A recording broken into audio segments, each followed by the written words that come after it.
Halo semuanya, halo. Selamat datang di channel ini.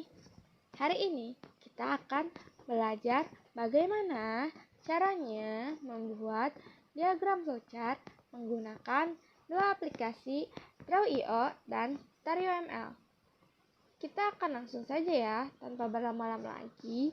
Sekarang kita bakal pakai Draw.io. Kalian tahu nggak sih, Draw.io itu dikembangkan dengan HTML sama JavaScript. Udah gitu, aplikasi ini gratis lagi. Gimana ya cara dapetinnya? Di sini, untuk dapetin Draw.io ada dua cara, yaitu langsung dari web Draw.io-nya dengan cara 1.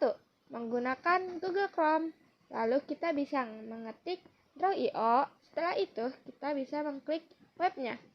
Anda bisa langsung memulai membuat diagram flowchart dengan login dan memastikan di mana tempat diagram itu berada setelah selesai kamu simpan. Yang kedua, ada diinstal dulu. Nah, caranya seperti tadi ya, kita membuka Google Chrome, lalu ketik download Draw.io. Setelahnya, kita klik lagi webnya dan klik pada tulisan download.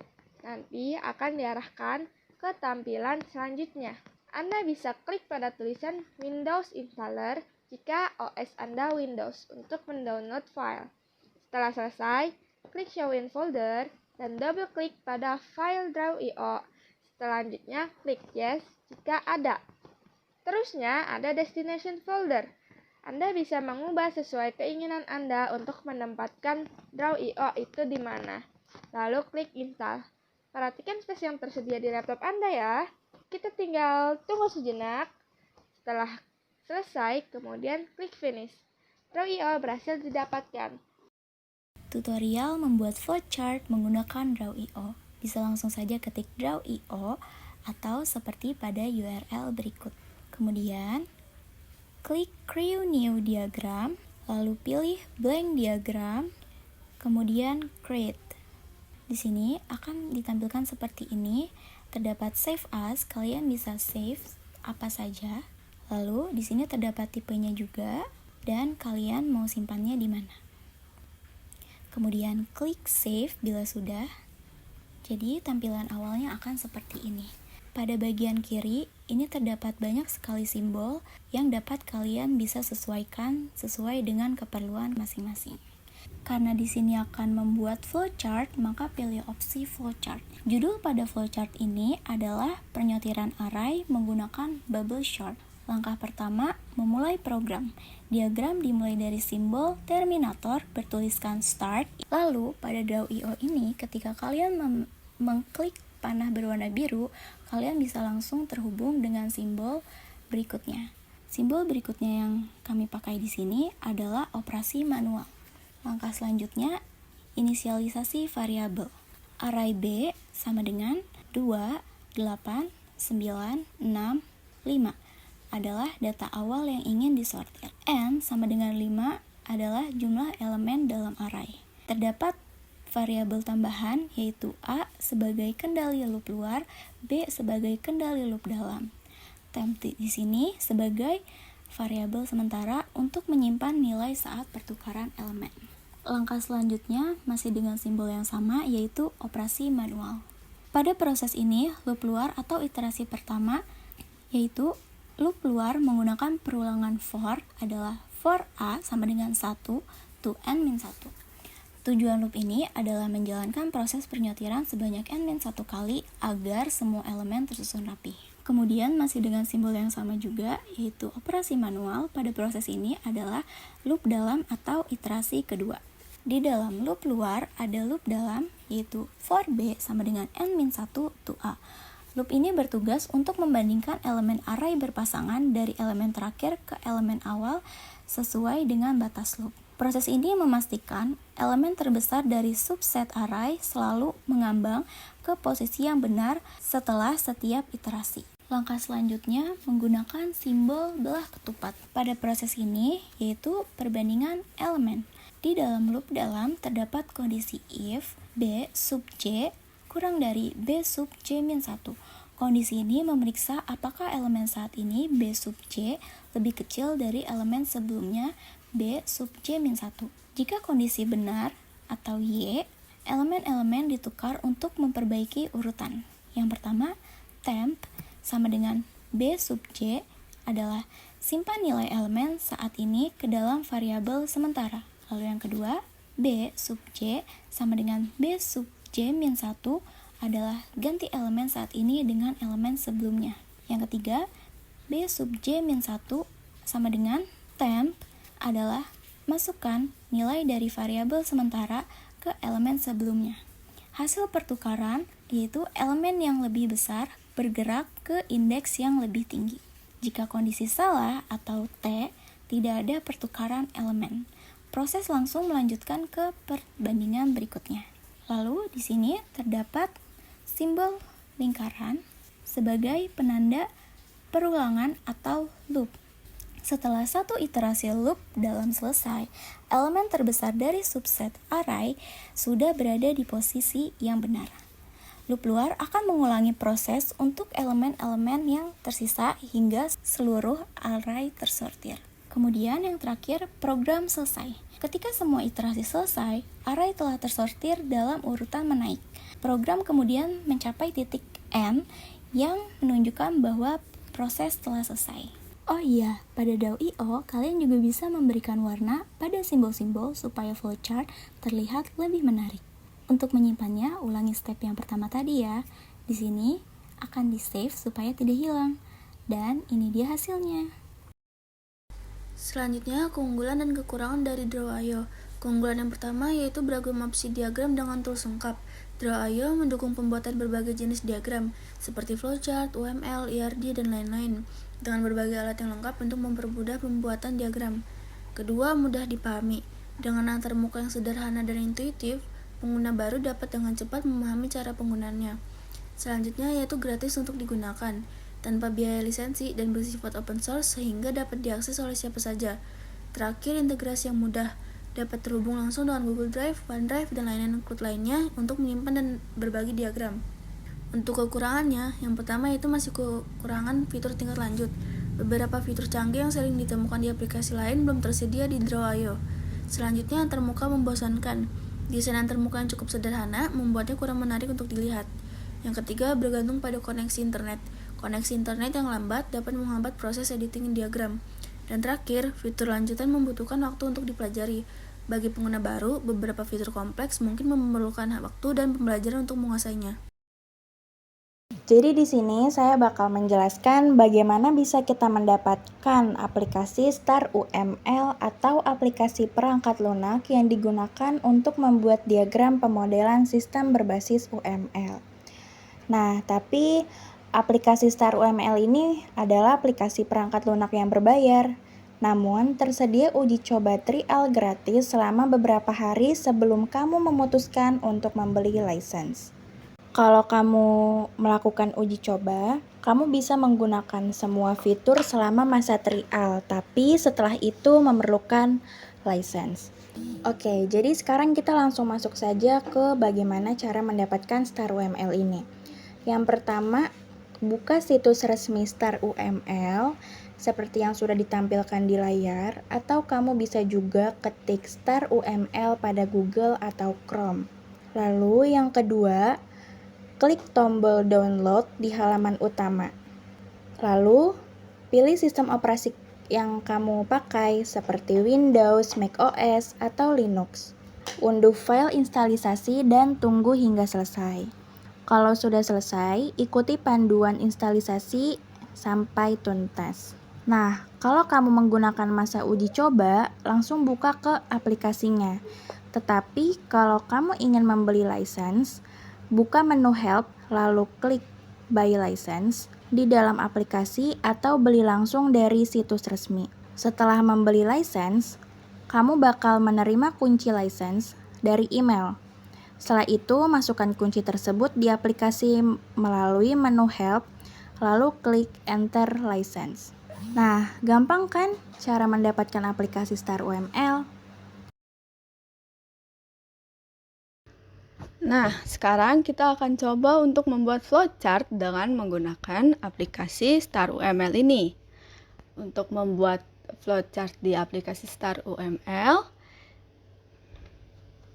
kita bisa mulai dengan memilih model. Nah, di dalam model ini kita pilih add diagram, lalu pilih opsi flowchart diagram. Nah, sekarang kita akan mencoba untuk membuat flowchart dengan algoritma bubble sorting. Kita mulai dengan memilih simbol terminator yang mana jadi awal mulainya atau startnya. Lalu di sini kita ketik start.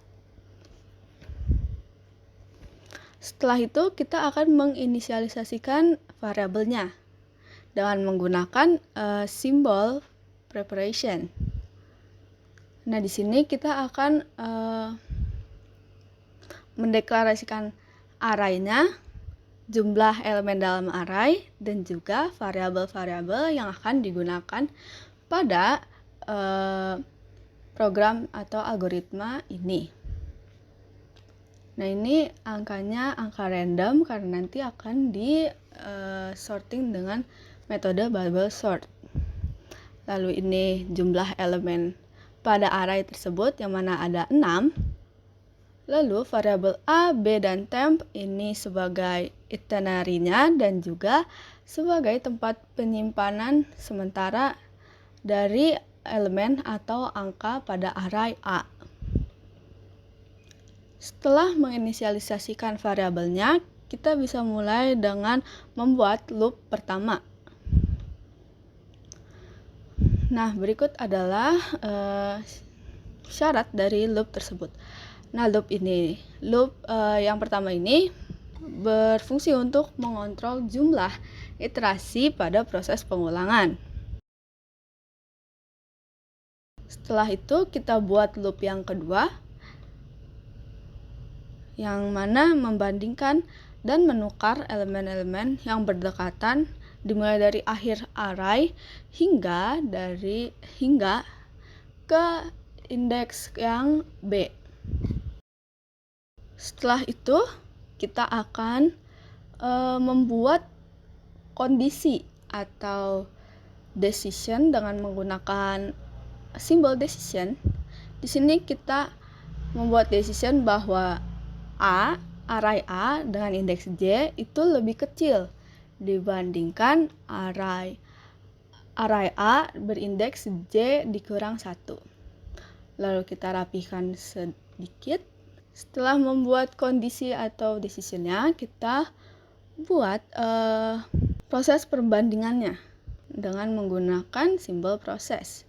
Di sini kita tulis temp atau temporary sama dengan array A berindeks J dan array A berindeks J sama dengan array A berindeks J dikurang 1, lalu array A berindeks J dikurang 1 sama dengan temp atau temporary. Lalu setelah itu kita buat akhir dari flowchart ini. Kita gunakan simbol terminator. Lalu kita sambungkan dengan garis flow. Kita rapihkan sedikit agar lebih rapih flowchartnya. Lalu disambungkan dengan menggunakan flow.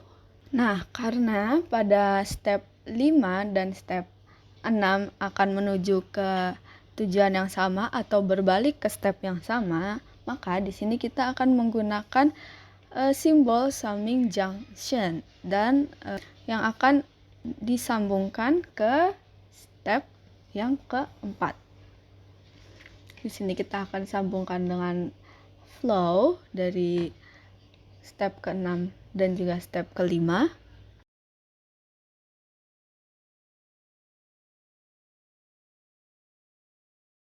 Lalu di-adjust sedikit.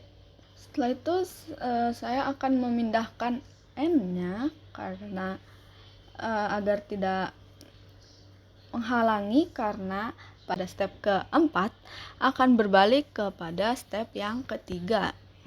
Lalu saya pindahkan N-nya ke sini.